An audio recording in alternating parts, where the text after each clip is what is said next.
नमस्कार. आज माघ पौर्णिमा, अर्थातच विष्णू पौर्णिमा. मी मगे म्हटलं होतं की माघामध्ये विष्णू देवाचं अत्यंत महत्त्व आहे आणि त्याचा उल्लेख आपल्याला सगळीकडे दिसून येतो. महाभारतामध्ये व्यासमुनींनी म्हटलेलं आहे की आजच्या दिवशी सर्वांनी विष्णूच्या देवळात जाऊन विष्णूचं दर्शन घेणं आवश्यक आहे. जलस्नान जे आपल्याला पवित्र स्नानाचा एक अनुभूती देईल हे करणं आवश्यक आहे आणि आपल्या नियमानुसार प्रत्येकाला जे काही देता येईल ते दान पुण्यप्राप्तीकरता करणं आवश्यक आहे. याचा उल्लेख तुम्हाला पद्मपुराणामध्ये पण दिसून येतो.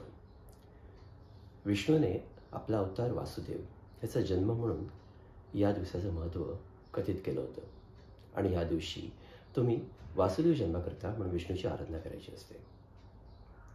स्कंदपुराणामध्ये शिवाने अर्थात शिवशंकरांनी आपल्या भाविकांना या दिवशी जलस्नान करा आणि मंदिरामध्ये जाऊन उपासना करा असा संदेश दिला आहे.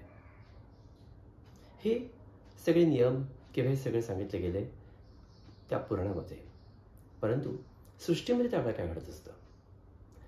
चंद्रमा हा पूर्ण पौर्णिमेचा असतो, त्यामुळे त्याचा जल आणि वायू याच्यावरती अत्यंत सुंदर सुरेख असा अनुकूल परिणाम होतो. म्हणून हे दिवस हे सगळ्या लोकांना एक आरोग्यदायी असतात. वसंत ऋतूचं आगमन थोड्याच दिवसात होणार असतं आणि म्हणूनच सृष्टीमध्ये एक अलौकिक असे चैतन्य निर्माण होतं. त्याचाही आपण उपयोग करून घेतला पाहिजे आपल्या आरोग्याकरता आणि मनोवृत्ती करता. अर्थातच स्नान आणि दान ह्या महत्त्वाच्या गोष्टी आपल्याला पुण्य कमवण्याकरता आहेत. दानाविषयी मला थोडंसं सांगावंसं वाटतं. दान देण्याचा अर्थ भीक देणं नाही आहे.